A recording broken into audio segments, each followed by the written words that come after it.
Seorang gadis berkebutuhan khusus di Makassar, Sulawesi Selatan histeris usai diperkosa. Korban diperkosa kekasih dan teman kekasihnya di dua lokasi berbeda. Nah, berapa ikut laki-laki ya? Hah? Nah, berapa ikut? Nah, berapa orang ini?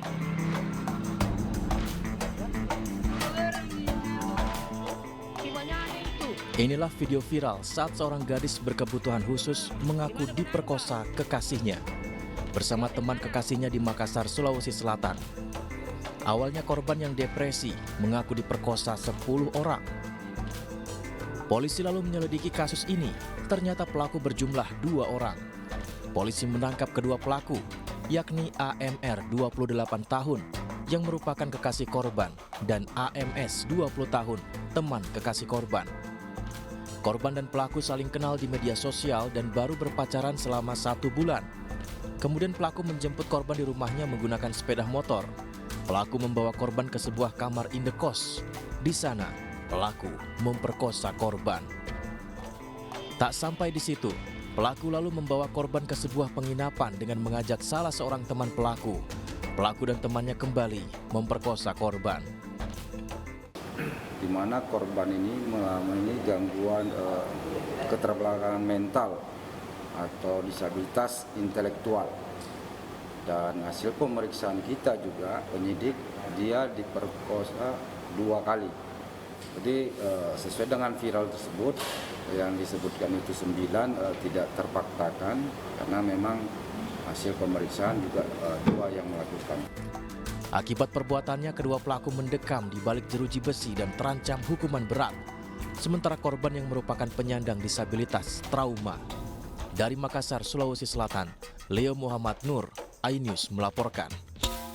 Pemirsa, aparat kepolisian di Kalimantan Utara menangkap sejumlah tersangka tindak pidana perdagangan orang atau TPPO. Mirisnya tersangka baru selesai menunaikan ibadah haji.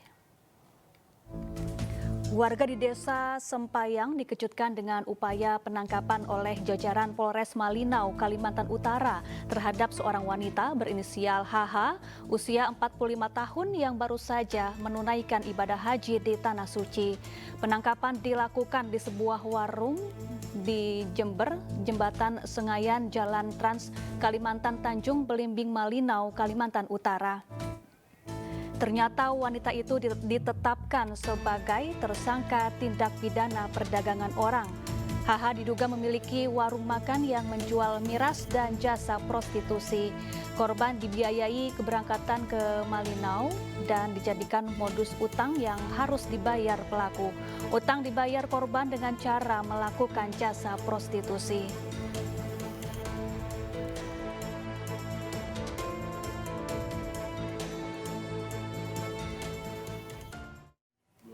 Ya, untuk mengetahui informasi selengkapnya terkait tersangka tindak pidana perdagangan orang atau TPPO yang ditangkap usai beribadah haji, sudah bergabung bersama kami ada Kasat Reskrim Polres Malinau, ada Ibtu Wisnu Bramantio. Selamat sore Pak Wisnu, apa kabar?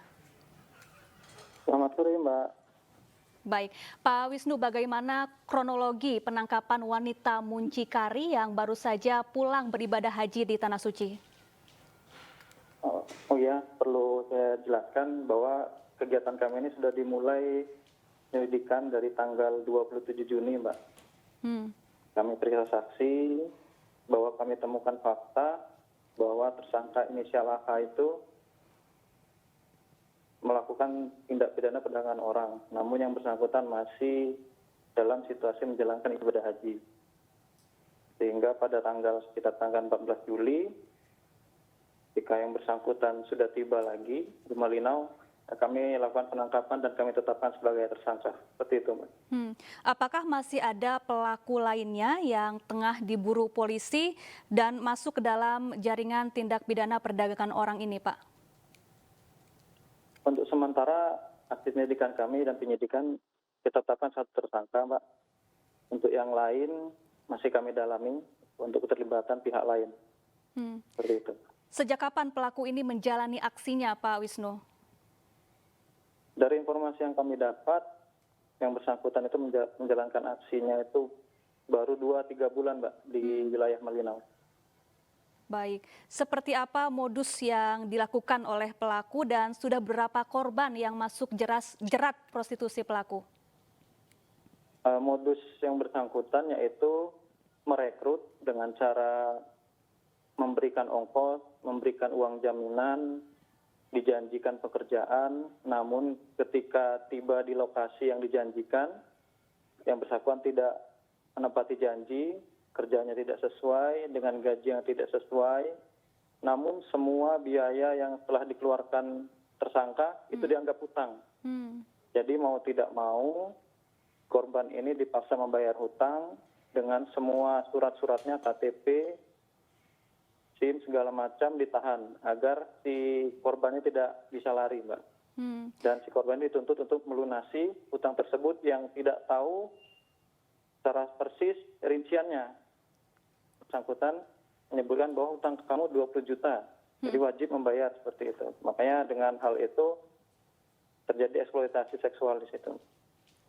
Baik, sudah berapa orang yang menjadi korban dan dari mana asal para korban ini? Apakah dari berbagai daerah di luar wilayah Kalimantan Utara atau seluruhnya memang warga yang tinggal di wilayah Kalimantan Utara, Pak Wisnu? Dari pengungkapan yang kami dapat itu bahwa ada 5 orang yang semuanya itu warga luar, Mbak, luar Kaltara, dari Jawa. Dari Jawa. Dari mana pelaku dan korban saling mengenal? Pelaku dan korban saling mengenal itu rata-rata kenal dari orang, Mbak. Dari orang dikasih tahu bahwa dia pengen bekerja. Yang tersangka inilah mengambil kesempatan itu dengan menjanjikan pekerjaan namun tidak sesuai dengan yang dijanjikan. Baik, terima kasih Ibnu Wisnu Bramantio, Kasat Reskrim Polres Malinau telah bergabung bersama kami di iNews Sore. Pemirsa, polisi meringkus pelaku jual beli ginjal di tol dalam kota Jakarta dan Palembang, Sumatera Selatan. Pelaku berperan sebagai perekrut korban dan mendapat upah jutaan rupiah dari setiap ginjal yang terjual.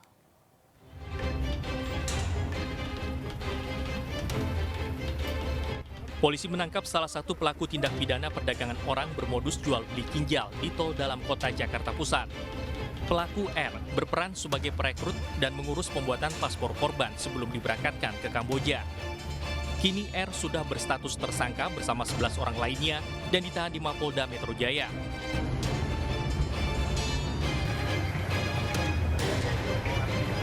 Polisi juga meringkus seorang pria berinisial D yang juga berperan sebagai perekrut di Palembang, Sumatera Selatan. D dijanjikan oleh tersangka lain akan mendapat uang 2 juta rupiah untuk satu korban yang berhasil direkrut. Saya nyari, Pak, grup apa? Ada grupnya enggak? Enggak ada lagi, Pak. WA yang itu udah nggak dipakai lagi. Yang benar? Iya benar, demi Allah. Nggak bakal lagi. Buka aja kalau nggak bisa di sini, Pak. Lu cukup bawa rumah lu. Dijual. Udah berapa orang? Yang seingat kamu lewat kamu lah. Seingat kamu dulu dah. 22, 23, 24 antara itu, Pak. 22, 23, 24. Satu orang pemberangkatan kamu dapat berapa? Komisi berapa? Bukan pemberangkatan, selesai berangkat, selesai di sini. Iya. Yang kecil 2.000 dikasih. 2 juta. Iya. Yang kecil. Yang udah kamu terima berapa juta? Belum terima sama sekali, Pak. Belum terima. Iya. Dia nilainya 2.000. Paling kecil. Ya, paling kecil. Iya. Mayoritas korban nekat menjual ginjal mereka karena terdesak himpitan ekonomi. Sementara ke-12 tersangka telah ditahan dan menjalani pemeriksaan intensif.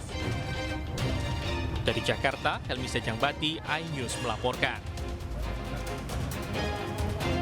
Ya, hasil menjual ginjal dari ratusan korban sindikat tindak pidana perdagangan orang meraup omset hingga 24,4 miliar rupiah. 12 pelaku ditangkap, diantaranya seorang polisi berpangkat Aibda dan 1 petugas imigrasi.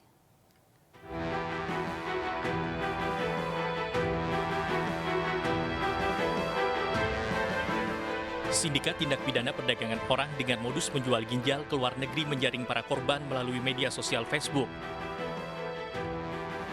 Di antaranya lewat grup Forum Donor Ginjal Indonesia dan Donor Ginjal Luar Negeri. Dari kedua grup ini, para korban mendaftar untuk mendonorkan ginjal mereka. Hanim, tersangka pengendali jual beli ginjal dari Indonesia ke Kamboja, mengatur pembiayaan, akomodasi, dan operasional korban.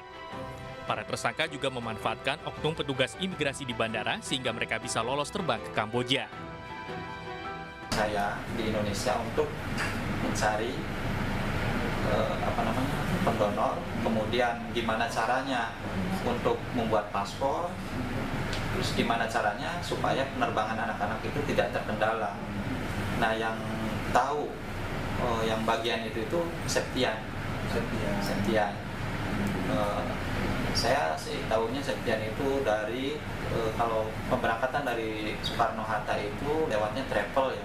Cuma saya kurang hafal travel apa. Kemudian dari Bali itu lewat ada petugas migrasi yang bantu. Sebelumnya kasus jual beli ginjal jaringan internasional terbongkar usai polisi menggerebek sebuah rumah di Tarumajaya, Bekasi, Jawa Barat. Total sudah ada 122 korban yang menjual ginjal sejak 2019. Sindikat ini mampu meraup omset hingga 24,4 miliar rupiah. Sementara itu, polisi meringkus 12 tersangka. 2 diantaranya merupakan anggota polisi berpangkat Aibda dan petugas imigrasi berinisial A. Ya, ini anggota yang berusaha mencegah, merintangi baik langsung maupun secara tidak langsung proses penyidikan yang dilakukan oleh tim gabungan, yaitu dengan cara menyuruh membuang HP, berpindah-pindah tempat yang pada intinya adalah agar menghindari pengejaran dari pihak kepolisian, dan juga yang bersangkutan menerima uang sejumlah 612 juta.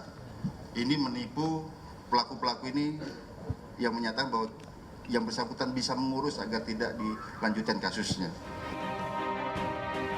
Atas perbuatannya, para tersangka ditahan dan dijerat pelanggaran Undang-Undang Tindak Pidana Perdagangan Orang. Dari Jakarta, Tim Liputan iNews melaporkan.